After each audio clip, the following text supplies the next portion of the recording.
Hujambo na karibu mpendwa mtazamaji, hii ni Star TV moja kwa moja kutoka Ilemela, Mwanza, Tanzania. Kwa mara nyingine tena niseme karibu sana. Bila shaka ubuheri wa afya na ulikuwa unasubiri kwa hamu sana mjadala wa leo ambako unaanza takribani sasa dakika 44 ambako unakoma saa 3 kamili kwa saa za Afrika Mashariki. Imepishana na Saad Almasi hapa kwenye habari kuu, akijaribu sana kukita ama kuangalia zaidi masuala ya mimba za utotoni na mambo mengine ambayo yamekuwa yakijitokeza kwenye jamii yetu kwa ujumla. Lakini hili linanipa fursa mimi kuingia kwenye mjadala mkuu ambao unakwenda mpaka saa 3, na leo tunatazama miiko ya uongozi imelindwa bila mwalimu, miaka 18 tangu mwalimu aondoke, na tumebaki kama taifa ambalo limekuwa likirejelea mara nyingi sana hotuba, likirejelea sana fikra na mitazamo ya mwalimu. Tunafahamu sote misimamo dhidi ya wala rushwa, misimamo dhidi ya watu waliojilimbikizia mali. Tunafahamu miiko ya uongozi mwalimu alioilalamikia tangu tu wengine kwenda kuibadilisha pale Zanzibar, na mwalimu alilalamika mpaka kifo chake. Bado aliendelea kuamini Azimio la Arusha lilitengeneza misingi imara, misingi bora ya kuwa na taifa lenye miiko ya uongozi na viongozi wasio paparuka na kujikwapulia mali na kujifanya wao ni viongozi bora kuliko wengine. Sasa miiko ya uongozi hii imelindwa kwa takribani miaka 18 bila mwalimu, ama bado inachezewa tu, limekuwa taifa la kanyaga twende. Sasa kabla sijasema hapa Mwanza niko na nani, na kabla sijasema mwenzangu Nsima Dar es Salaam yuko na nani, niseme habari za asubuhi Nsima hapo Dar es Salaam. Sijui kama unanipata, ni kusalimu kama utakuwa tayari, angalau nikusalimia kabla hujaniambia uko na nani, alafu tutarejea hapa Mwanza. Kisha tutaangalia kidogo, nadhani Msima hayuko tayari, lakini tutarejea hapa kuzungumza miiko ambao mwalimu alikuwa anaizungumza, alafu nitakaribisha wageni wangu na kukwambia niko na nani hapa studio zetu za Mwanza na studio zetu za Dar es Salaam. Mwalimu alisema nini? La uaminifu. Nilianza kwa kusema tulikuwa na miko ya uongozi. Kuna miko ndani ya Azimio la Arusha. Ilikuwa ni sehemu ya Azimio la Arusha. Sasa Azimio la Arusha si nisemeni, maana hizi kusemea Azimio la Arusha bana lazima uwe na moyo kama wa mwende wazimu.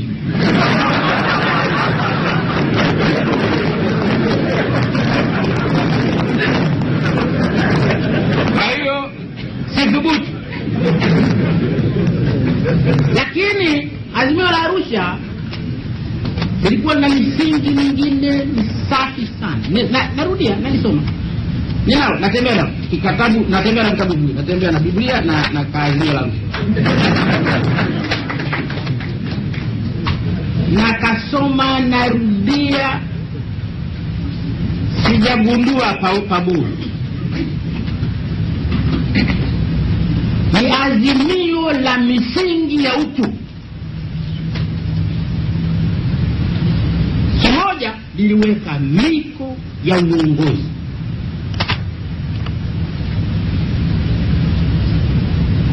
Viongozi wetu walikutana Zanzibar, wakaona Azimio la Arusha halifai. Wala hawakutangazia kwamba tumekutana Arusha, tumeona Azimio la Arusha halifai. Walikuja kimya tukaona wanaanza kufanya mambo hayafanani na Azimio la Arusha. Sasa wenye akili tukajua ndio limekwisha hivi.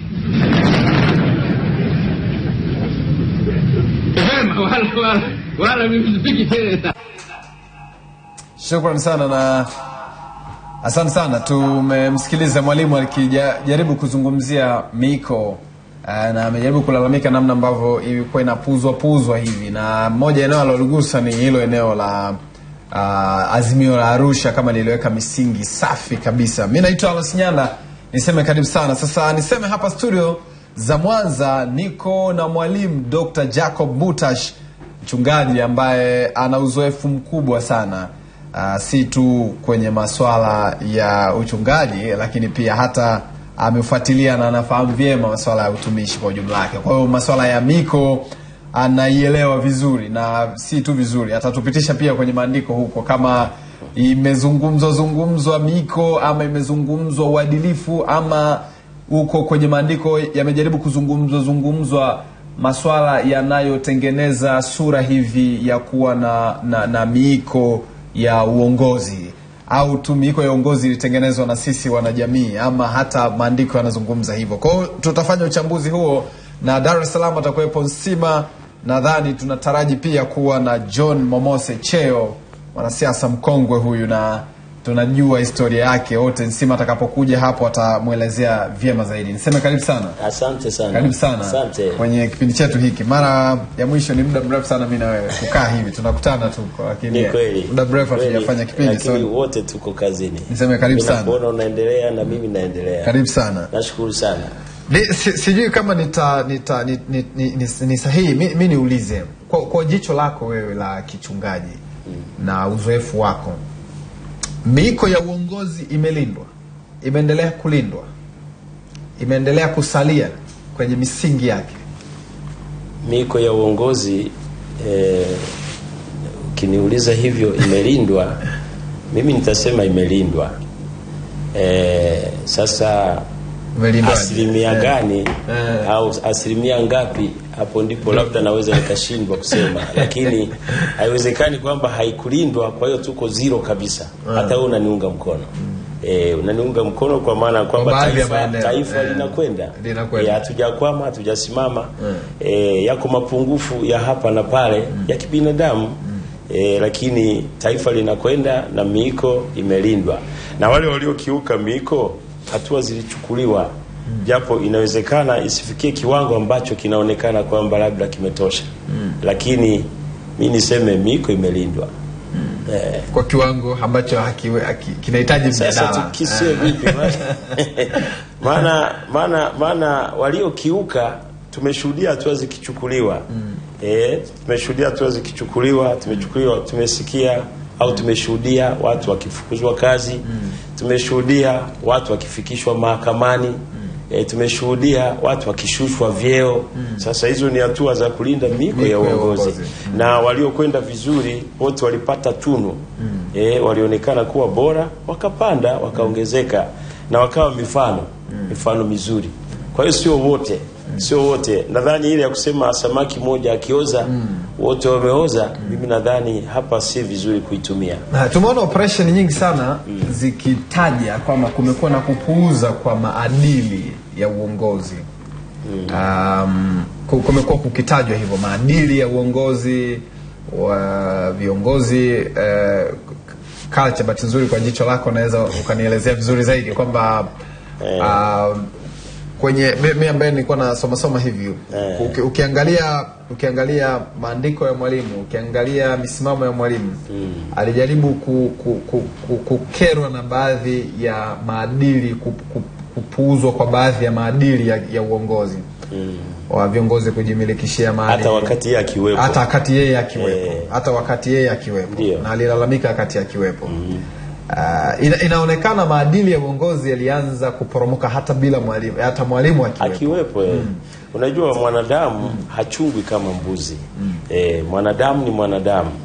Na watumishi wanapoteuliwa, tuseme wateule wanapokuwa wameteuliwa kawekwa kwenye uongozi, anakuwa ameaminiwa. Anaonekana anafaa, anaonekana ni bora. Ndio maana imeonekana awe juu ya wengine. Sasa kinachokuja baadaye, hiyo sasa ni mtu. Ni mtu na mtu tunaachana. Na hasa zaidi sana tunaachana kwenye malezi. Malezi na makuzi ya mtu tunaachana hapo.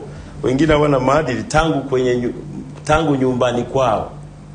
Lakini amefuruku hivyo, tunaweza tukasema amekwenda hivyo kwa kudura za Mwenyezi Mungu, akajikuta yuko mahala. Sasa baadaye ndio inakuja kuthibitika kwamba kumbe sio. Umdhaniaye ndiye kumbe sio. Lakini sasa inakuja kuthibitika katika utendaji. Sasa kwa kuamini mtumishi wa Mungu, Yesu mwenyewe akawaambia mtawatambua kwa matunda yao. Kwa matunda yao mtawatambua. Kwa hiyo kila mtu anatambulika kwa matunda yake mwenyewe.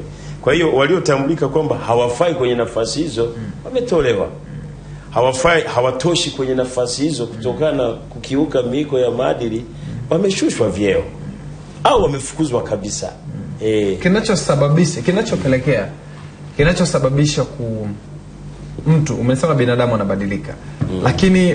Lakini tumejiwekea utaratibu wa sheria, kanuni, pamoja na kama huyu anabadilika, hii culture ya kupuuza hiyo miiko, hata kama kupuuza hayo maadili haya, hata kama mwanadamu anabadilika, kwa sababu tumejiwekea kwa utaratibu. Kwa nini mtu anabadilika ndani ya utaratibu? Sasa unajua, nimesema mwanadamu sio kama mnyama. Mwingine anaweza akabadilishwa na mazingira. Alikuwa mtu mzuri kabisa, lakini alipokwenda ngazi fulani akakutana na company au tuseme marafiki. Neno company sasa siwezi kujua niliwekeje huku. Akakutana na company ambayo inamtoa kwenye reli. Anakuta amejifunza utamaduni mwingine na mambo mengine kabisa, ameingia kwenye ushawishi. Hilo moja. Lakini la pili, inakuja tamaa. Nayo ujue shetani yuko kazini. Kama mtu kwenye nafasi kubwa au nafasi ya uongozi, lakini Mungu amemwacha mbali, shetani yuko karibu kutawala maisha yake. Kwa hiyo mtu hawezi kuwa neutral kwamba Mungu hayupo, shetani hayupo, kwa hiyo ana survive hapa katikati. Amemkataa Mungu, shetani anachukua nafasi. Sasa matunda ya shetani na matokeo ya shetani ndio hayo. Kitu cha kwanza anamuingizia tamaa. Akishamuingizia tamaa, inakuja kuzaa mambo mengine.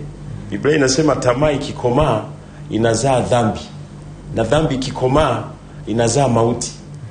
Kwa hiyo tamaa ikishaingia, kila mtu anamshangaa, huyu kuna jamaa siku hizi vipi? Kumbe ameshaingiwa na kitu kinaitwa tamaa. Anataka fedha nyingi, anaona mshahara hautoshi, anaona hiki hakitoshi. Analo gari, anaona halitosha apate lingine. Anayo nyumba, anaona hajenge gorofa. Yaani hiyo ndio inakuwa tamaa. Tamaa tafsiri yake ni kutokuridhika. Roho ya kutokuridhika ikishaingia ndani ya mtu, anatoka kwenye reli moja kwa moja. Lakini watu wanasema kutokuridhika ni kuna kufanya upambane pia, kwamba ukiridhika sana utabweteka. Sasa kuridhika basi kuko kwa aina mbili. Kuna kuridhika kwamba usibweteke. Usibweteke, kwa mfano wewe ni maskini, usibweteke kuwa maskini, ustruggle utoke kwenye hali ya umaskini. Lakini kuridhika kunakosemwa na neno la Mungu ni kule kuondoa ile mahangaiko ndani ya moyo. Ukafikia mahali ukasema, kama leo sikula nyama, kesho nitakula nyama. Kama mwenzangu tulisoma naye leo amenunua gari, mimi sijanunua gari, Mungu atanijalia nitanunua gari. Sio iwe isiwe, mwaka huu lazima niwe na gari. Mtoto mdogo huyu hawezi kunibabaisha, nitanunua gari. Sasa unaposema iwe isiwe, tayari unatafuta damu ya watu hapa. Au utaua watu, au utaiba, au utafanya chochote ili utimize lengo lako ambalo sio la Mungu. Manake kitu chochote ukitaka kitimie kwa wakati wa Mungu kina baraka zake. Lakini unapolazimisha kwamba iwe isiwe, hiyo sasa ndio inakuwa tamaa. Ndio inakuwa tamaa na ndio inakupeleka kubaya. Wanasema tamaa mbele, mauti nyuma. Unapokuwa kwenye channel ya tamaa, nyuma ni mauti inafuatia. Huwezi kupona. Wewe kwa jicho lako la uchungaji, miiko kwako ni kitu gani? Makatazo. Miiko. Ndio na mimi nasema makatazo. Miiko maana yake ni makatazo kwamba wewe kwa kuwa sasa ni fulani. Japokuwa unaweza kitu 1, 2, 3. Sasa kwa kuwa wewe ni fulani katika nafasi hii, hapa inabidi ujinyime. Sio kwamba uwezi. Sio kwamba uwezi. Kwa mfano unapoambiwa kwamba kwa kuwa sasa wewe ni kiongozi, ulevi marufuku. Ulevi marufuku. Sio kwamba huna hela, lakini una hela, lakini kwa ajili ya kulinda hii heshima uliyopewa, unaacha ulevi. Na ulevi hapa imetajwa, baadaye naweza nikasoma katika mambo ambayo yamevunja maadili kabisa. Ni pale watu walipoanza ulevi, ni pale watu walipoanza kupokea rushwa, ni pale watu walipoanza 1, 2, 3. Sasa ndio miko hiyo, yani makatazo, kwamba unakatazwa kwa sababu ya wewe ulivyo nafasi yako. Unakumbuka kama mtu akishakuwa kwenye nafasi fulani, hata sehemu fulani za kutembelea anachagua au anakatazwa kwenda. Na kwa hiyo ukionekana umekwenda kule, umevunja miko. kwamba una nafasi ya waziri, tuseme hilo neno ni makatazo. Ni makatazo. Sasa kama wewe ni waziri unaambiwa kwenda kwenye disco, waziri haifai. Wewe unakwenda. Lakini wewe unajicheck kwenye kioo ni waziri, alafu unajicheck kwenye kioo ni kijana. Sura yako inalipa, nguvu nazo, hela unayo. Na wasichana wanakutafuta. Lakini hata kama wasichana wangekutafuta, hata kama fedha ipo, ukienda huko ni tukio. Kwa hiyo kama unapenda hii nafasi yako uliyopewa, disco hamna. Japo unaiweza, japo unajua kucheza muziki, japo unaipenda, basi naacha tu. Sasa ukizingatia hilo, nimetoa mfano tu. Lakini yako mambo mengi ambayo mtu anapokuwa ameteuliwa kunakuwa na orodha ya vitu ambavyo ni miiko. Ndio maana ambao nakumbuka kwenye wakati tunapambana katiba mpya, naona Jaji Warioba alijaribu kuweka ukiwa kiongozi kwenye katiba kabisa, na tamko ukiwa kiongozi akaorodhesha mambo ambayo una disqualify kabisa moja kwa moja bila watu kabisa. Sisi tunaosoma Biblia, ndio maana Yesu akafikia mara akasema ujikane mwenyewe unifuate. Lakini ukitaka kunifuata na mambo yako hautaenda popote. Kama kila kitu. Mwalimu Nyerere akasema Ikulu ni mahali patakatifu. Kwa hiyo uchafu wowote, ufisadi, uharibifu wowote marufuku. Pale ni mahali patakatifu. Na tafsiri ya neno adili maana yake ni usafi. Usafi pasipo pasipo tuhuma, ni mtu ana maadili huyu. Kwa nini sijui kama litakuwa ni kosa la mwalimu. Kwa nini maadili yanaimbwa? Leo hii mimi nikipatiwa nafasi ya ukuu wa mkoa, waziri, ndipo naanza kuambiwa maadili. Lakini hakuna msingi wa mimi kukua na hayo maadili. Kwa nini tunafikiria taifa tu kuhangaika na viongozi kwenye maadili peke yake bila kutengeneza jamii ambayo inapaswa kufahamu maadili kwa ujumla wake? Sasa nadhani baadaye huko ndiko tutakako kwenda, tunapokwenda kwenye way forward, nadhani mwishoni kule. Badala ya kuachia hapo kwenye usemi wa mwalimu, mimi nadhani maadili yanatakiwa kuanza mwanzo kabisa. Na ukiangalia swala la uongozi, halikuanza tu kwamba labda kwenye Agano Jipya au hivi karibuni au wakati wa mwalimu. Imeanzia mbali sana wakati wa Musa. Kitabu cha Kutoka ile sura 18 watu wasome wenyewe, muda hauwezi kutosha. Mstari wa 17 mtu asome mpaka 22 pale. Atakuta habari za Musa wakati akiwa na wale wana wa Israeli. Mkwewe Yetro alimhurumia sana alipoona anahangaika na kujibu mahoja, kero za watu, kusikiliza kesi, mara hivi. Mambo yote anafanya mwenyewe. Uongozi ulianzia pale. Akamwambia, mwanangu, unavyofanya utadhoofika na utakufa muda sio mrefu. Weka watu wakusaidie, lakini watu wenye sifa, watu wema, wenye uwezo, wanaomcha Mungu. Kwa hiyo miiko ilianza zamani. Sio kwamba weka watu tu wa kuongoza. Wamekuwekea guidelines. Ameweka kabisa. Ingekuwa nina muda ningesoma kabisa. Mimi nakuruhusu kusoma kama tuna nafasi. Nakuruhusu ili kusudi tunavyoenda tunavyoona hiyo, kwa maana ya kwamba uongozi au kuanzia uongozi tangu mwanzo. Uongozi au kuanza sasa. Masuala ya maadili hayakuanza sasa. Na sio swala la kiongozi awepo tu kiongozi yeyote tu. Ziko sifa na vigezo. Ni kitabu cha Kutoka. Sura ya 18. Unaangalia hiyo, niseme mtazamaji, ni matangazo haya na ni mjadala huu wa Tuongea Asubuhi. Leo tunajikita kwenye miiko ya uongozi kama imelindwa bila kuwepo kwa mwalimu, kwa sababu kelele nyingi zilipiganiwa sana na mwalimu kipindi hicho. Na tutakuwa na Fatma baadaye kutupitisha kwenye maoni ambayo yameandikwa. Halikadhalika pia na Wile Swafi. Leo tunaweza tukaruhusu angalau simu 3-4 hivi kusikia ama kuuliza maswali yote kutoka huko mliko. Lakini pia Dar es Salaam yuko Nsima, muda sio mrefu sana. Baada ya kusoma tu hapa nitakuja Dar es Salaam Nsima kwako hapo.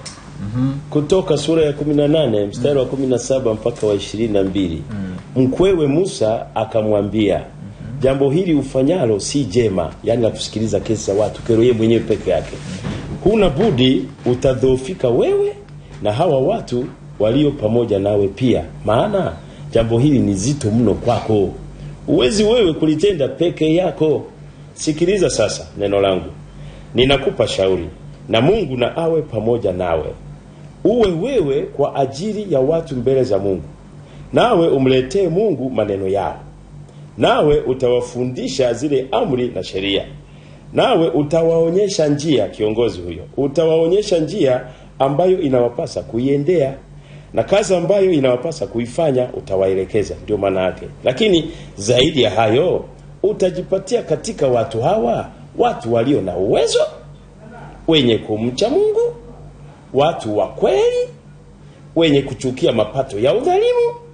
Ukawaweke juu yao, wawe wakuu wa 1000 na wakuu wa 100 na wakuu wa 50 na wakuu wa 10. Sikiliza, na wakuu wa 10. Nyanda umecheka, umenipoteza.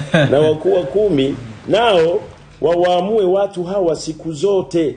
Kisha kila neno lililo kubwa watakuletea wewe, lakini kila neno dogo wataliamua wao wenyewe. Sasa unaweza kuona maongozi haya yametoka mbali. Ukisikia wakuu wa 1000, wakuu wa 100, wakuu wa 10, wakuu wa 50, ndio tunashuka hivyo.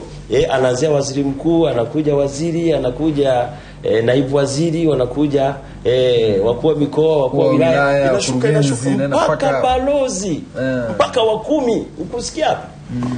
Kwa hiyo hili ni jambo la kimungu kabisa. Kwa swala la maadili. Yaani si swala la ubinadamu tu. Hapana.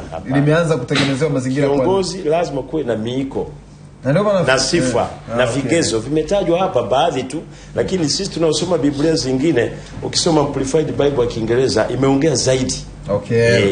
Nitarejea kwako hapa. Sema kama ni mvivu kushikashika Biblia kidogo, jitahidi leo angalau kuwa na kalamu hapo na karatasi.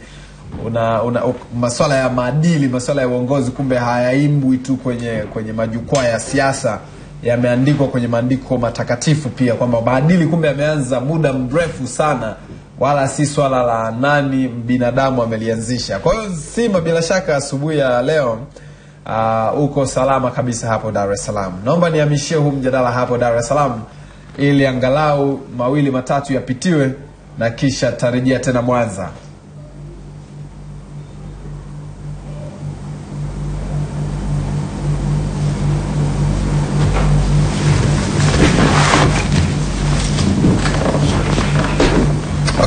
Naambiwa bado hajatari, lakini nitarejea tena hapo. Naomba tupate fursa. Atakapokuwa tayari Jesse nitakuja hapo tena. Kwa hiyo kumbe swala hili kwa ujumla wake la uongozi. Makanisani maadili yanafundishwa. Sasa ndio hicho mwishoni kwenye majumuisho yetu. Tutakuja kupitia huko. Itaomba watumishi wa Mungu wenzangu kwenye nyumba za ibada. Unajua mara nyingi Mheshimiwa Rais na viongozi wengine, mawaziri, nimesikia hata waziri mkuu mara nyingi, hata makamu wa rais, wanasema viongozi wa dini watusaidie huko. Hata jana nimesikia viongozi wa dini watusaidie huko waliko, maana wao ndio wenye watu. Watusaidie kueleza haya, kuhimiza maadili. Haya mambo yapo. Kwa mfano swala la uaminifu. Swala la uaminifu ni somo kubwa sana ambalo kama mimi ni mchungaji naweza nikalifanyia semina wiki nzima. Nafundisha uaminifu. Maana uaminifu ni tabia. Luka 16 mstari wa 10 anasema aliye mwaminifu katika lililo dogo pia huwa mwaminifu katika lililo kubwa. Aliye dhalimu katika lililo dogo pia huwa dhalimu hata katika lililo kubwa. Kwa hiyo unakuta kwamba uaminifu ni tabia, alafu inafundishika. Tangu mtoto anafundishwa uaminifu. Unamtuma mtoto dukani change, asiporudisha unakakamaa kabisa mpaka arudishe. Sio kwamba umpendi au sio kwamba hiyo hela labda ni huna hela. Unamfundisha uaminifu. Basi uaminifu unafundishwa tangu huko mpaka makanisani tukiimba hiyo uaminifu, watu watajua uaminifu ni sehemu ya maisha. Na ninaposema hivyo kuwafundisha kwenye nyumba za ibada, nina maana kwamba hawa watu nao wasikia. Viongozi wote hata angekuwa ni ngazi ya juu kabisa, hata mheshimiwa baba yetu, mheshimiwa rais, siku ya ibada anaenda kusali. Na akienda kusali haendi yeye kuhubiri. Anakaa kama hivi nilivyokaa. Anamsikiliza mtumishi wa Mungu. Bila kujali kama ni kijana mdogo au ni mama au akusoma lakini baba Mungu amemweka pale siku hiyo kuweka ujumbe. Kwa hiyo utaona atafundisha alichopewa na Mungu kufundisha siku hiyo. Kwa hiyo utakuta hata viongozi wote wanakuwa kwenye nyumba zao za ibada. Sasa huko tukijikita kwenye kuyafundisha haya, tutakuwa tumeisaidia serikali. Tutakuwa tumewasaidia viongozi wanaosema viongozi wa dini mtusaidie. Maana yake ndio hiyo kwamba sisi ndio tuna watu. Hata hao wanasiasa unaosikia wanafanya siasa zao, wanafanya hivi. Baadaye siku za ibada hawafanyi siasa, wanakuwa kwenye nyumba za ibada. Ndipo sasa anakutana na mchungaji wake au na shehe wake au imamu wa msikiti pale anaposwali, basi anakutana na maadili pale. Sasa haya ni mambo sio ya kuachia viongozi tu wa serikali, viongozi peke yao. Na wanaposema tuwasaidie, wana maana hiyo. Na hiyo mimi nimesema aspect tu ya neno tu la maadili, lakini hata amani, hata mambo mengi. Mimi nimeweka utaratibu mimi binafsi. Mheshimiwa Rais anapokuwa anahutubia, ile hotuba naichukua kama mimi ananiambia mimi.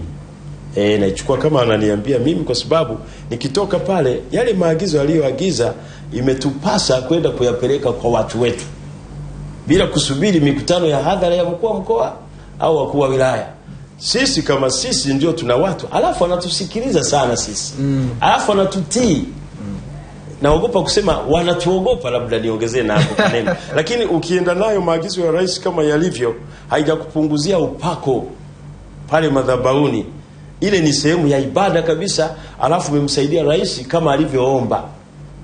Unaambia kabisa kama mlivyosikia au mkusikia, maagizo ya serikali ni kama ifuatavyo. Humu ndani kama kuna watu mna magari, hakikisha mnalipa bima za magari yenu na pikipiki zenu kabla hamjakutana na misako ya TRA. Mwende wenyewe kwa yari zenu mkalipe. Watu wangu, singependa kusikia mmekamatwa kwenye misako, niko kituo cha polisi, mchungaji njoo niwekee dhamana. Kwa hiyo mmenielewa, tumekuelewa. Kitu kingine, hakikisha unapoendesha chombo cha moto una leseni. Hapa kama una gari huna leseni, naagiza kuanzia leo, sio mchungaji, lazima uhakikishe unapata leseni ya kuendesha chombo chako. Ninyi waendesha bodaboda humu ndani, hakikisha unakuwa na helmet 2. Mimi hapo sijageuka kuwa RPC kwenye ibada. Naisaidia serikali kwa sababu imeniomba nisaidie. Na actually Bwana Nyanda hakuna haja kutuomba, ni kutukumbusha. Huu ni wajibu wetu kwa sababu kila kitu kiko kwenye maandiko.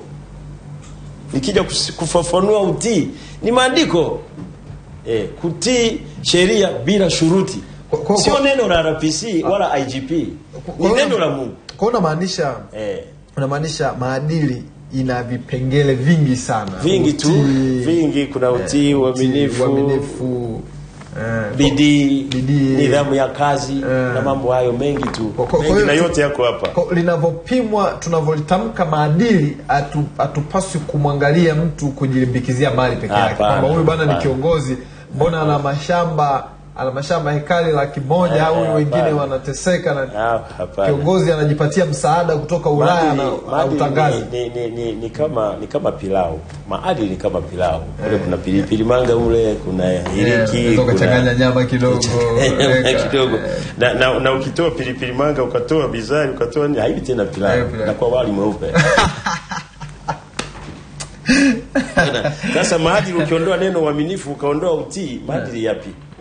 Ukaachia ulevi, ukakemea ulevi, ukaacha rushwa. Kwa hivyo vyote vinakwenda pamoja, kukemewa kwa pamoja ili mtu aonekane ni safi. Kwanza ana bidii ya kazi, alafu ni mwaminifu, alafu ni mtiifu, alafu ni mnyenyekevu, alafu sio mlevi, alafu ameridhika na mshahara wake. Na yote maandiko yako hapa.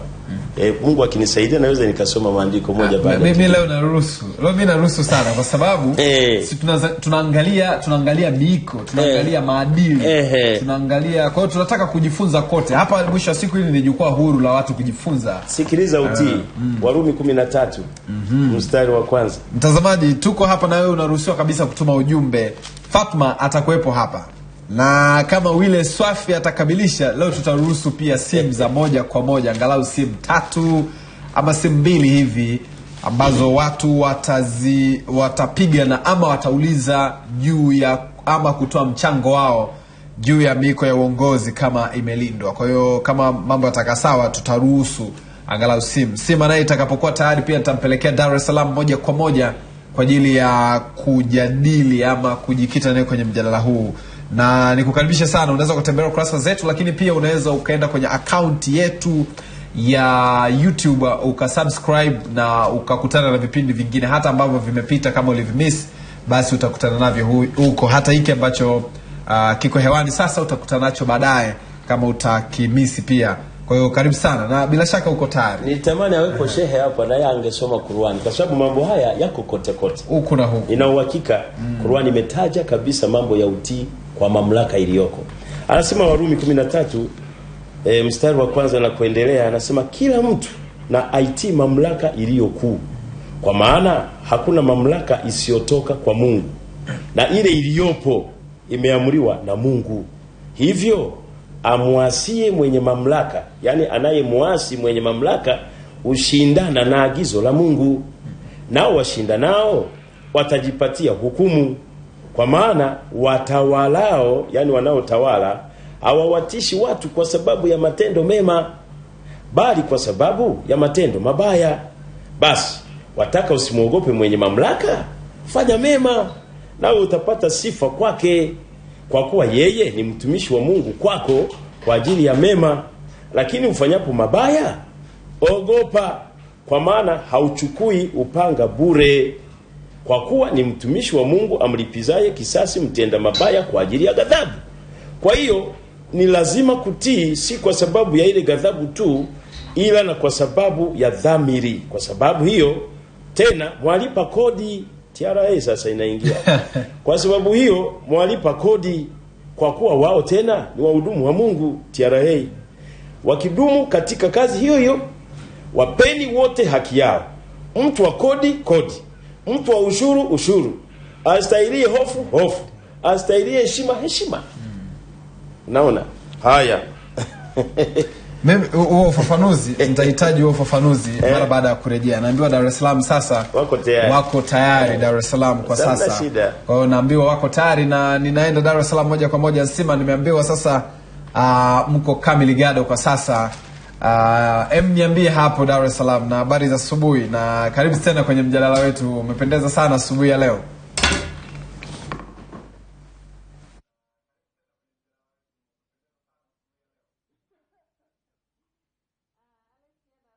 Sana. Kwanza kabla sijasema sijampelekea mgeni wangu, niseme tu kwamba mimi ni miongoni mwa watu ambao wanapitia sana vitabu vya dini. Naelewa sana Biblia, na haya yote ambayo yanazungumzwa au yanaendelea katika dunia, hakuna ambacho hakiko ndani ya Biblia. Yote ambayo yanayoendelea katika dunia, Biblia ipo. Kama ulivyomsikia hapo mchungaji alichokuwa anakisema. Nimefurahi sana kumuona Mwalimu Uchache yuko katika kipindi, maana ni siku nyingi sana sikumuona. Mtazamaji wa Star TV, karibu hapa Dar es Salaam. Na samani kidogo, kuna tatizo kidogo la kiufundi, lakini sasa hivi mambo yameshakaa sawa. Kama unavyoona mada inavyosema hewani kwamba je, miiko ya uongozi imelindwa bila mwalimu? Hapa studio niko naye John Momose Cheo. Huyu ni mwanasiasa mkongwe na pia naweza kusema kwamba mbunge mstaafu wa Bariadi Mashariki, na ni mwenyekiti wa chama cha UDP, mwenyekiti wa taifa chama cha UDP. Karibu sana katika kipindi. Asante.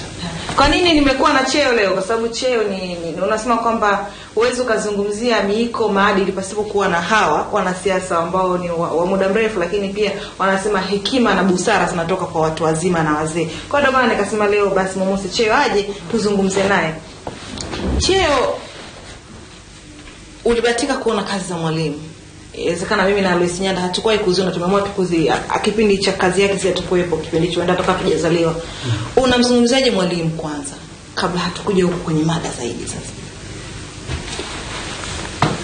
Mimi naweza kusema kwa kwamba kama kuna zawadi wa Tanzania tulipewa na Mwenyezi Mungu ni kuwa na baba wa taifa Mwalimu Julius Kambarage Nyerere. Na ni vigumu sana kumwelezea mwalimu alikuwa namna gani, kwa sababu alikuwa na vipaji ambavyo mimi nataka kusema katika maisha yangu sijaviona mahali pengine isipokuwa kwa mwalimu. Kwa hiyo lazima tumshukuru Mwenyezi Mungu kwamba tulikuwa na mtu kama mwalimu. Alianzisha taifa letu na shabaha yake tunazungumza juu ya maadili ilikuwa ni kuhakikisha kwamba nchi hii inaishi katika njia ambazo nafikiri kwamba zinaweza kuwasaidia Watanzania wote. Lakini miaka 18 je, miiko ya uongozi imelindwa bila Mwalimu? Hili nao unalizungumziaje? Unajua, nilikuwa nasikiliza kwa ukaribu sana ambayo mchungaji alikuwa anazungumza, na nikasema kwamba kusema kweli mada hii ukizungumza kama alivyozungumza ni ya kidini zaidi kuliko kisiasa. Kwa hiyo unaponiambia kwamba imelindwa vipi, mimi nakubaliana naye kwa kwamba huwezi kusema kwamba haijalindwa kabisa. Na nasema hilo kwa sababu kuna sheria mbalimbali ambazo zimetungwa ambazo zimeweka makatazo. Kwa mfano, pana sheria ambayo inazungumzia juu ya maadili ya viongozi, na kila mwaka kila mmoja lazima, ukiwa mbunge, ukiwa diwani, ukiwa mpaka juu, lazima ujaze fomu useme kwamba mimi na kiasi hiki cha mali nimeongeza hivi. Ni haki ni kujaribu kuangalia, je, wakati wewe ukiwa katika uongozi umeongeza mali kiasi gani, na je kama umeongeza hiyo mali kwa njia ya halali au umeongeza hiyo mali kwa njia ya kutumia wadhifa ambao umekuwa nayo, ambao sasa hapo ni mambo mengi pamoja na rushwa na nini na vitu kama hivyo. Ndio shabaha ya kuwa na hiyo form ili watu waweze kuangalia. Hapo tatizo la hiyo form ni kwamba ni wangapi wanaijibu ile form kisahihi, na serikali ina uwezo gani wa kuweza kweli kucheki kwamba yale yaliyowekwa kwenye form ile yako kweli, na wanaweza wakafanya uchambuzi wa kuweza kufikia maamuzi kama huyu kiongozi amejilimbikizia mali kwa njia iliyo halali au vipi. Kwa hiyo lakini wangarau kwa upande huo kuna utaratibu ambao umewekwa na serikali. Kama ule utaratibu unafanya kazi au unatupa matunda tunayotaka, hilo ni jambo lingine ambalo linaweza likawa discuss. Lakini hiyo ndio njia mojawapo ya kulinda baadhi ya miko ambayo iliwekwa, ambayo imetumika ni miko ya uongozi. Sawa. Tunapozungumzia neno maadili, tunapozungumzia neno miiko, kuna vitu vingi sana viko ndani yake. Lakini hapa tunajaribu kuviangalia vile ambavyo vinaonekana kwa sana. Nizungumzie swala la maadili kwa viongozi sasa hivi. Viongozi vijana, unazungumzaje maadili yao katika swala zima la wazee ambao kama nyinyi kina John Cheo ambao mpo? Kwanza niseme binadamu anakwenda pamoja na wakati na mahitaji ya wakati huo. Na historia ukiangalia ya nchi yetu, na zaidi kwa upande wa watu kujilimbikiza mali, tumeanza wakati ambapo mtu ukionekana una mali watu wote wanashtuka, na kisiasa unaweza usifanikiwe. Lakini tulifika mahali bila kuwa na pesa hata uongozi upati. Bila kuwa na pesa hata uongozi huwezi ukapata. Hiyo ni kweli. Mtu anaweza kusema lolote lakini ni ukweli. Kwa hiyo historia inaonyesha tumetoka mahali ambapo kuwa na mali ilikuwa ni hata ni adui ya siasa au mafanikio ya kisiasa. Tumefika mahali sasa kwa kwamba kutokuwa na pesa huwezi kupata uongozi. Na ndio maana hata chama kikongwe kama CCM imebidi waweke sheria kali sana hata kwenye uchaguzi wao wa ndani, kuonyesha kwa kwamba utakayehonga uchaguzi wako utabatilishwa. Kama kweli utabatilishwa, hiyo ni jambo lingine, lakini wangalau matamshi hao yapo, ambayo ndio yanadhihirisha nilichosema kwa kwamba tumefika mahali ambapo bila pesa uongozi hupati. Kinachojaribiwa sasa ni kugeuza tena kwa kwamba usipate uongozi kwa sababu ya pesa yako, Kwa hiyo hiyo ni kitu ambacho ni mchezo wa kisiasa ambao uliopo. Na hii iko kila mahali. Na sasa hivi hata ndugu zetu pale Kenya wana uchaguzi, lakini mtu jiulize, je, nafasi ya pesa ikoje katika uongozi, katika kupata uongozi? Ukiniambia kwamba hakuna nafasi, nitakwambia wewe ni mnafiki. Sisi pia ni hivyo hivyo. Ukiangalia 2015 nafasi ya pesa ilikuwaje? Ukiniambia kwamba hakuna na nafasi ya pesa, utakuwa ni mnafiki. Kwa hiyo ndio nasema maadili haya ni maisha. Na ubaya wa binadamu anageuka, binadamu anaweza akawa mtu mzuri na akawa mtu mbaya. Ndio maana nakubaliana na mchungaji kwamba hii ni jambo la kibibilia, hili ni jambo la kimungu. Tuwaombee watu wale wanaopata uongozi waweze wakatumia uongozi wao kwa ajili ya wananchi na sio kwa ajili ya kujilimbikizia mali. Kuna swali moja Mzee Cheo, swali ambalo naamini tu utanijibu kwa ufasaha zaidi. Tumeona sasa hivi kuna mambo mengi sana yameendelea katika nchi. Muda mwingine kusaini mikataba ambayo imeingiza Tanzania katika hasara, uadilifu katika kazi kwa baadhi ya viongozi, ujilimbikizaji mali kwa baadhi ya viongozi. Imekuwa ni jambo la kawaida. Kama ulichosema kwamba imeonekana kwamba sasa hivi kiongozi bila mali haupasi, yani sio kama, yani haviendani, kwamba uongozi na mali zinaendana kama ni jambo moja. Swala la rushwa japo linakemewa, lakini limeonekana kama bado ni mzizi ambao yani kama pamekatwa kwenye mashina, kwenye mzizi bado. Swala la rushwa limetapaka sana katika sehemu nyingi sana. Sehemu tofauti kupata kazi, kupata uongozi bila kutoa pesa hauwezi kuonekana. Na nataka kufahamu kutoka kwako, leo angekuwa baba wa taifa, haya yanayoendelea katika Tanzania yangekuwepo?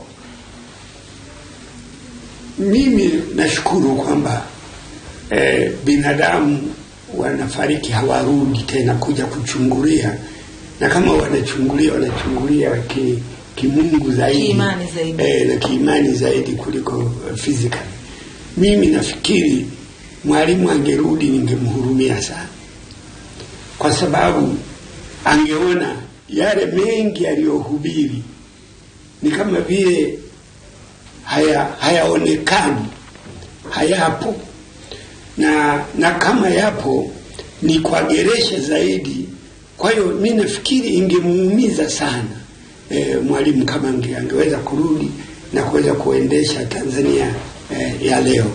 Lakini mimi nafikiri hakuna sababu ya kufikiria kuendesha Tanzania ya Mwalimu. Kikubwa tuendeshe Tanzania ya leo. Na ndio maana viongozi wetu sasa wanajitahidi sana kujaribu kutafuta Tanzania mpya, Tanzania yenye viwanda ambao kila mmoja anapata fursa kutengeneza pesa hata kwa ajira, ambapo Tanzania ambapo Watanzania wengi ndio wanashiriki katika uchumi, Tanzania ambayo rasilimali tulizonazo zinatumika zaidi kwa ajili ya Watanzania walio wengi.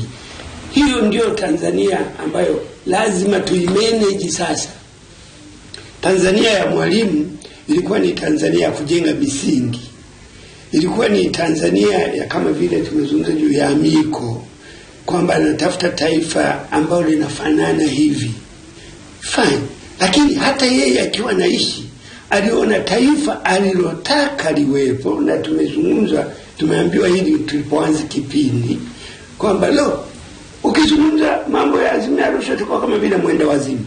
Hata yeye aliona kwamba kuna baadhi ya vitu alivyotaka vitokee wakati huo havikuweza kutokea, hata akiwa mzima.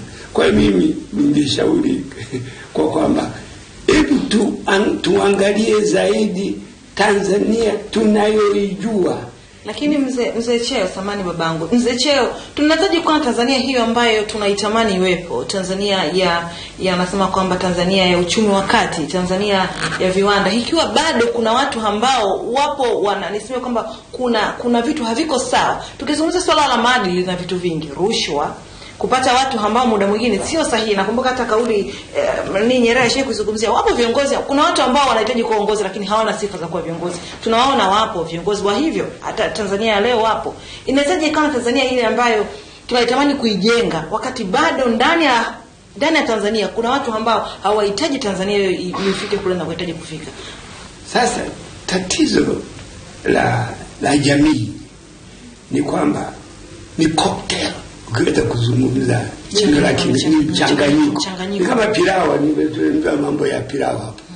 Kuna waenda wazimu, kuna wala rushwa, kuna wazinzi, kuna walevi, kuna kila kitu. This human society ndio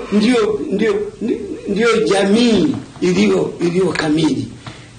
Kitu kikubwa sio kwamba tuna jamii ya namna hiyo, kwa sababu tukijitahidi namna gani huwezi kuondoa walevi wote, huwezi ukaondoa wala rushwa wote, lakini wangalau pawe na juhudi ambazo zinazoonekana kwamba wewe ukila rushwa, kama mwalimu alivyokuwa anasema, siku unapohukumiwa tunakutandika viboko 12, na siku unapoachiwa tunakupiga viboko vingine 12, ukamwonyesha mkeo kwamba bwana kula rushwa ni jambo bovu. Mimi nafikiri serikali iliyopo wangalau imeanza kuonyesha kwa kwamba jambo hili halivumiliki. Nichukua tu aspect ndogo ya rushwa. Serikali iliyopo imeanza kuonyesha kwa kwamba kujilimbikiza mali bila kulipa kodi, kwa mfano, jambo hili halikubaliki. Na ndio maana tamfuatilia kila mmoja ambaye anapaswa kulipa kodi kwa serikali alipe kodi inayostahiki. Kwa hiyo ndio maana nasema tuangalie zaidi ni kwa kwamba tunaweka juhudi za namna gani kupambana na haya mambo, na rais aliyopo hata yamaliza. Ni perenyo, itaendelea tu. Lakini ni namna gani tunapunguza haya mambo, na kama tuweka mikakati na sheria ambazo zitahakikisha kwamba nchi hii wangalau inaendeshwa na inatumia rasilimali zake kwa ajili ya walio wengi, na kila mmoja anapata benefit. Asante sana mzee Cheo, na maswali mengi sana hapa, lakini kwa muda huu basi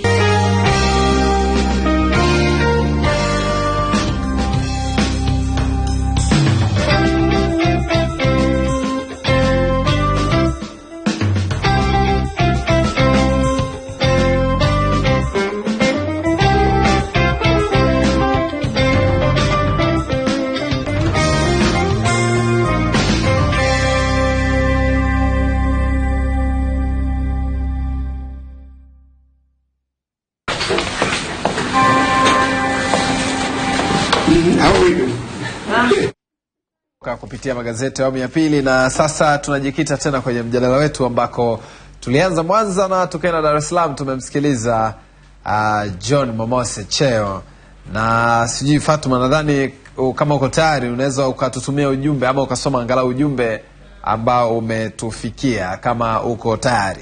Karibu sana. Asante, bila shaka niko tayari. Uko tayari? Yeah. Mzima lakini mimi mzima, na nadhani okay, uko tayari. Uko tayari kweli. Okay, naambie. Uko vizuri lakini? Niko vizuri kabisa. Hebu tuambie kwenye mitandao nini kimetokea sana? Watu wanaandika nini juu ya miaka 18 bila kifo, bila mwalimu? Huu mjadala ni mzito. Huku kunapendeza sana yani. Okay, huyo pana anza naye anaitwa Amil Matiasi wa Katoro Geita, anasema hapo utagundua kuwa wanapopata uongozi basi wanaona nchi ni mali yao. Wananchi si kitu bali kitu ni wakati wa uchaguzi tu. Na huyu Joshua Lubenge Anasema hii noma, lakini licha ya kiburi governor asingetoa pesa kwa waziri bila kuwasiliana na binamu yake. Girambo anazungumzia story ya ile ambayo umewapa kidogo pa pamoja na Sokoine pamoja na binamu yake.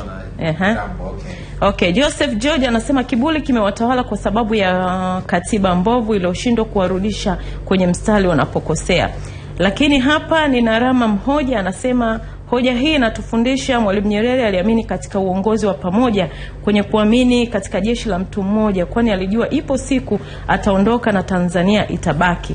Lakini pia anasema Mwalimu Nyerere alijawa hekima na aliheshimu katiba inayosema mtendaji mkuu wa serikali ni waziri mkuu. Leo hii mtendaji mkuu amekuwa rais, ndio maana badala ya waziri mkuu kuonekana sana imekuwa nadra sana kumuona luningani zaidi ya rais. Hayo ni maoni yake.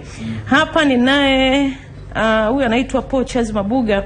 Huyu ana story nzuri sana ambayo inagusa, labda unipe nafasi niweze kukusomea.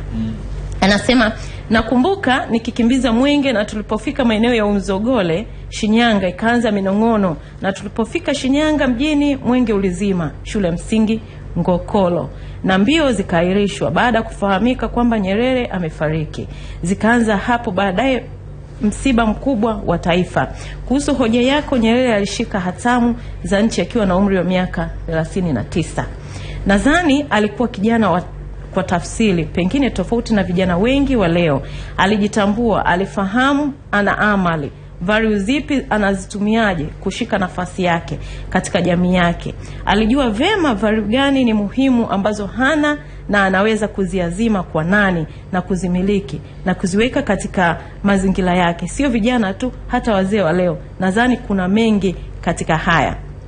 Lakini pia akaendelea anasema baada ya kuulizwa swali hapa akasema niliamini sana katika ujamaa wa Kiafrika, niliamini sana katika tano. Nikiwa kijana mdogo siku bendera ya tano inashushwa kupandishwa ya CCM nilisikitika sana. Nadhani tano ilikuwa imekolea kichwani na moyoni. Palikuwa na mechi ya mpira kama sehemu ya sherehe. Nikapewa kiingilio. Ile pesa nikaamua kula madafu. Alipokufa Nyerere mbio za Mwenge zilizima na msiba ulivyoendelea nilijikita kichwani. Tumepoteza kitu cha thamani. Hakukuwa tena mbadala mlinzi wa imani yetu, kwa sababu ujamaa ni imani. Hayupo tena. Hofu kukosa mlinzi wa utamaduni wa taifa na vijana kuwa unconquered creatures. Ikatawala na ndio kinachotokea, hofu ya kukosa mhimili wa falsafa ya taifa. Value ya mali ikazidi kuputika. Tukala tunda mti uliokatazwa, tukajifanya kujua mema mabaya wakati tu mlimbukeni. Yalikuwa wateule majuha, tulionja pepo, bahati mbaya ni pepo ya mabwege. Tukaamini yale yaliyoandikwa na Newsweek Tanzania. Hayo ndo maoni yake. Okay. Inasikitisha. Nimemuelewa kwamba anaamini Mzee Cheo utakuja kusaidia na nadhani kwa uzoefu wako pia utakuja kusaidia. Alichokiandika huyu anajaribu kuonyesha kwamba siku bendera ya tano inashuka na kupandishwa kwa system, anasema ndiko walimpoteza mtu mwenye thamani. Anamaanisha kwamba bado ukiona message za watazamaji wetu ni kwamba wanaamini hayupo tena mtu wa kukemea maadili, kwamba inavyoonekana Mwalimu alijitokeza hadharani. Wapo viongozi na mumunya yani hataki kumkosea. Mimi sitaki kukukosea, nitakosana na wewe bwana rafiki yangu Mutashi bwana, nitakosana na wewe Dr. Mutashi. Sasa nikwambie tena bwana, mbona una mashamba mengi, rudisha huku. Hiyo anaona tunakosa jitu jasiri la kuambia kwamba bwana wewe ni mtumishi wa umma, kwa nini bwana unafanya hiki na hiki na hiki. Nadhani ndio hoja yake msingi kwamba Mwalimu alivyoondoka ujamaa ukafa, na sasa tunaelea kwenye kitu ambacho anasema thamani hayupo mtu wa kusimamisha tena. Nimekaa kimya kwa sheria, una kitu utakizungumza. Mimi ninachotaka kuzungumza mambo haya yote ni Mungu anawezesha. Kama alivyosema Mzee Cheo, tulipewa zawadi hiyo ya Mwalimu. Tanzania ndio wanasema kwamba tuliruzukiwa, maana tujaitabikia. Akatupa Mwalimu, akaweka misingi ambayo tunajenga juu yake. Kila kiongozi anayeingia anajenga, anaweka tofali lake, anajenga juu yake, tunakwenda. misingi aliyoweka ya kupendana, kuheshimiana, tunaendelea nayo na kwa sehemu kubwa tunafanikiwa. Ushahidi upo hapo alipomaliza yeye zamu yake miaka 25, kwa sababu nimesikia hotuba yake mara nyingi anasema, na ni kweli ametawala miaka 25 ya mafanikio kabisa, lakini akaamua mwenyewe akangatuka. Hicho ni kielelezo kwamba kama nilivyosema mwanzoni, ile roho ya kuridhika, kufikia mahali ukatosheka ukasema mimi naangatuka bila kusubiri kuondolewa. Na katiba ikaingia vizuri kwamba sasa vipindi vya miaka 10 viendelee. Na tangu tumeanza hapo alipoondoka Mwalimu akaingia mheshimiwa rais wetu mstaafu Mwinyi, hakuna aliyenung'unika kwamba dini gani tena huyu au kabila gani huyu. Tanzania alivyojengwa kwenye misingi ya kuheshimiana na kuridhika na kukubali, watu wote wakashangilia. Na kipindi cha mzee Mwinyi watu wote walishangilia. Lakini kama unakumbuka Mwalimu alijitokeza pia hata kwenye utawala wa Mwinyi, alijaribu kuzungumza kwamba kuna mambo ya hovyo hapa yanafanyika. Sasa ni lazima unajua maono ya mtu anakuwa ameyabeba mwenyewe, na ndio maana anapoondoka hayawezi kuwa 100% kama yalivyokuwa. Kwa sababu kila mtu Mungu anamjalia kama anavyotaka. Hatulingani. Kwa hiyo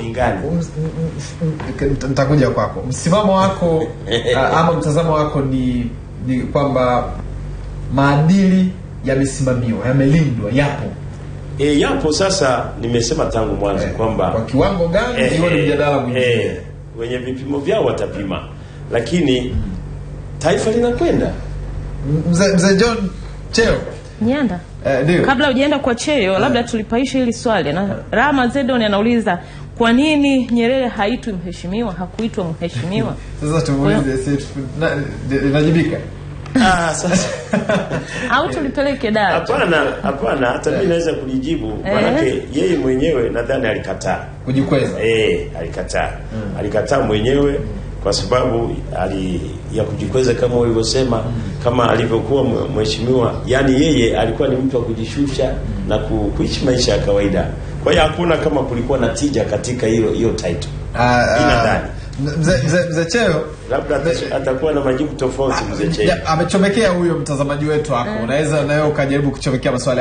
Ametaka kujua, na nadhani swala la kujua wala halina tatizo. Anataka kujua kwa nini Mwalimu Nyerere hakuitwa, alikuwa mtu mheshimiwa. Na mimi nimejaribu kumsikiliza Mwalimu mara nyingi sana, sijawahi kuona akiita mtu mheshimiwa. Anaita ndugu. Mwinyi kamuita ndugu rais, ndugu huyu. Nafikiri tukipata fursa unaweza, japo sio sehemu ya mada, lakini unaweza kusaidia kwamba kwa nini Mwalimu alimuita ndugu Mwinyi, ndugu rais, ndugu Mkapa, ndugu hivyo, lakini hakusema mheshimiwa rais. Mambo kama haya kwa uelewa tusaidie. Mzee Mutashi hapa, Dr.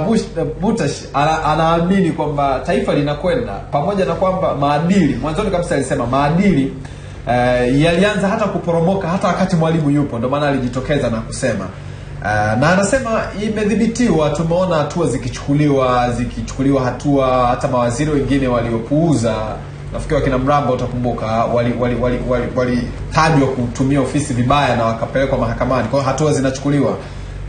Waliwajibika mawaziri ambao walionekana kwenye scandal escrow Richmond, utakumbuka. Wajibika waziri alikuwa waziri mkuu kwa sababu ya kupisha watu waunde serikali. Maadili haya, mwanzo nimekusikia unasema tunaenda lakini taratibu sana. Ni lini tulienda kasi? Labda tuanzie hapo. Kwa kipindi cha Mwalimu tulienda kasi na mpaka sasa unafikiria kwamba tunaenda taratibu sana, Mzee Cheo? Mimi naona kuna wakati tofauti.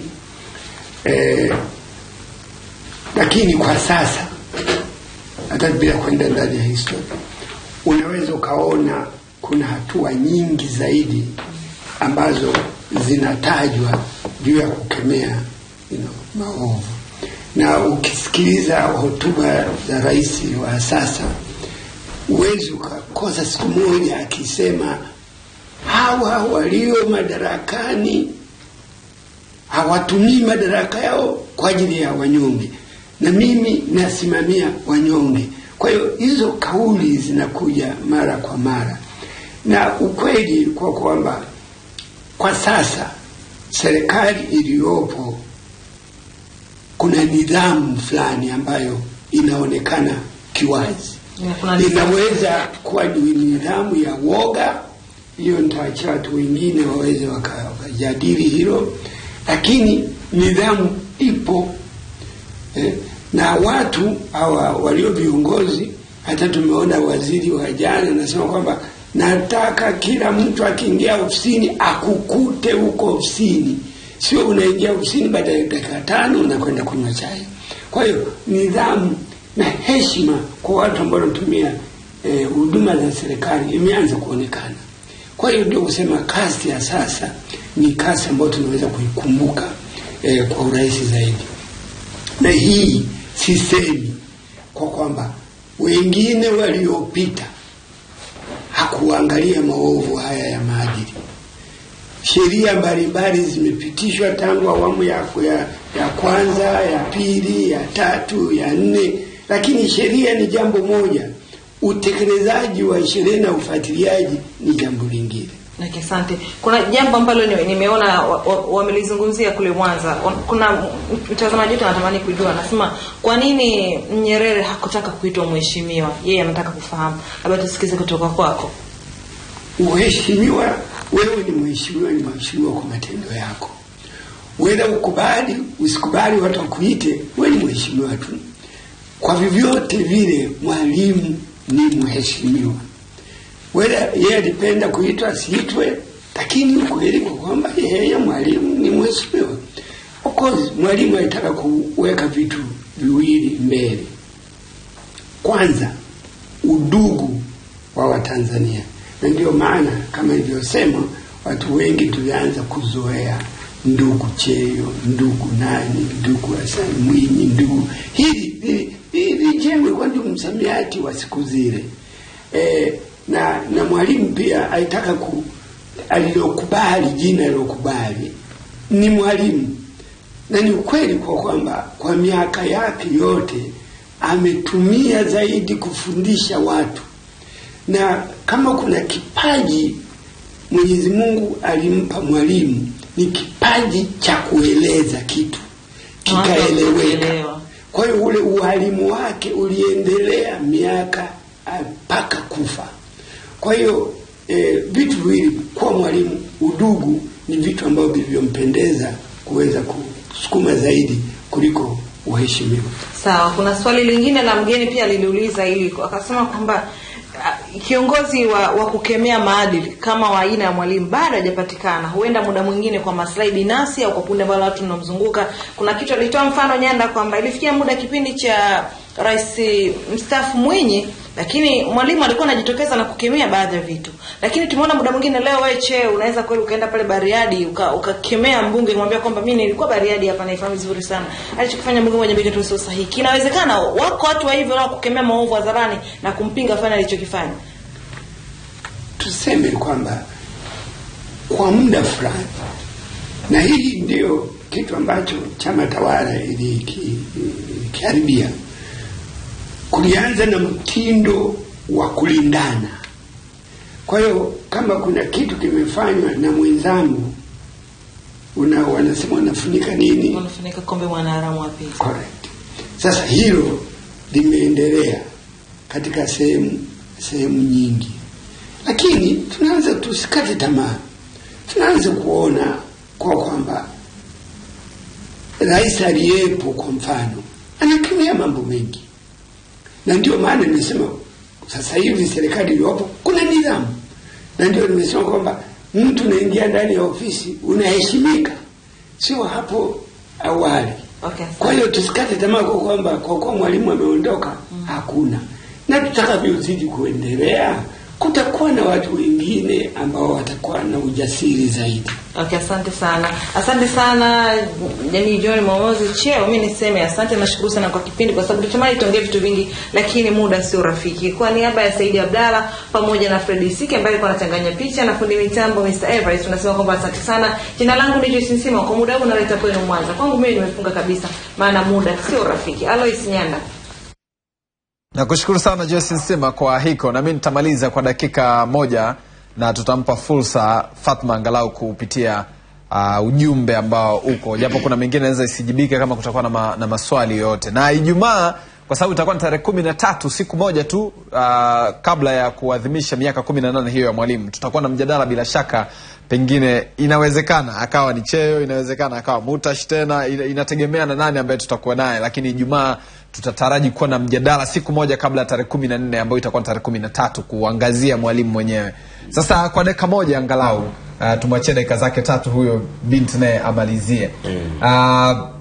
Tunafanya nini sasa? Tulifikia kwenye tusema mwishoni tutakuwa na hitimisho. Tunafanya nini kuendelea kusisitiza kuwa na maadili ya uongozi na watu kuwa pamoja? Mimi nishukuru kwa michango iliyopita hata kwa mzee wangu. Lakini niseme kwamba juhudi za Mheshimiwa Rais Magufuli pamoja na serikali sasa hivi iliyoko madarakani ziko dhahiri kabisa ni juhudi za makusudi za kukomesha vitendo hivi. Na mimi nadhani vita hii tuigeuze kuwa vita ya wote. Tusimwachie, yani tusiwe kama watu wengine kukaa kwa kama watazamaji kuona anavyopambana. Serikali kwa sehemu yake ichukue nafasi ya kuchukua sheria wanatumia neno sheria ichukue mkondo wake katika matendo yote ambayo yanaonekana ni kinyume cha maadili. Kwa sababu sheria zipo, kanuni zipo, taratibu zipo. Na maandiko yapo, kama ningetaka kusoma kwamba sheria ipo kwa mujibu wa Mungu mwenyewe. Anasema sheria ni njema na yenyewe inatumika kihalali kwa watu waovu. Tushirikiane kwa pamoja. Hiyo moja. Tusimwachie mwenyewe. Sekunde. Sasa serikali ikichukua sheria, dini, viongozi wa dini kama tulivyoomba siku zote, kwa kweli katika nyumba za ibada tufundisha haya mambo kwa uwazi kabisa na maandiko. Hawa watu watabadilika, kwa sababu hizi tabia zinaanza kwenye mioyo ya watu. Sisi tuna uwezo wa kubadilisha mioyo ya watu ikatoka kwenye ubaya kuingia kwenye uzuri. Mimi nikushukuru sana. Na ya tatu na ya mwisho, ya tatu na ya mwisho ni wazazi kwenye malezi huku. Sasa hiki ni kizazi tunashughulika nacho, tunaowaona mafisadi, walevi, wezi, lakini kizazi kinachokuja huku sasa ni lazima tusisitize malezi ya watoto. Huku kuna ule kulegalega sana huku kwa watoto wanaochipuka huku. Wazazi wengi hawana muda na watoto. Kama ulivyosema mwanzoni, maadili lazima yafundishwe tangu chini huku. Nakushukuru sana. Najua tutakuwa na muda tena wakati mwingine kuja kujadiliana kwa pamoja. Fatuma, hem tupitishe pia kwenye jumbe kama zitakuwepo, angalau watu wajue tunawapa thamani. Hamza Selemani Mfaume anasema yeye ni wa Mangesani, Bagamoyo, Pwani. Kwa anasema miiko ya uongozi baada ya Mwalimu imelindwa kwa kutumia nguvu sana, sababu tuna mmomonyoko mkubwa wa maadili kutokana na kutokuwa na shule, vyuo vya kuandaa viongozi ama watendaji. Ili miiko ya uongozi iendelee kulindwa, lazima serikali ichukue maamuzi magumu kwa viongozi watendaji wasio waadilifu, wasiolinda miiko, ili taifa liwe na viongozi waadilifu na wanaolinda, wanaojali miiko. Lakini pia kuna hawa hapa, huyu hapa anasema kwa kiasi fulani wamejitahidi kulinda miiko ya uongozi, ila bado kuna baadhi ya makatazo ambayo imeshindikana kulindwa, ila tu wameziboresha miiko aliyoyaacha baba hayati wa taifa. Ibrahim hapa kutoka jiji la Miamba aka Mwanza. Mada ni nzuri sana, imenibaliki mno. Daniel Kumai wa Ngorongoro. Simon Malo Mseti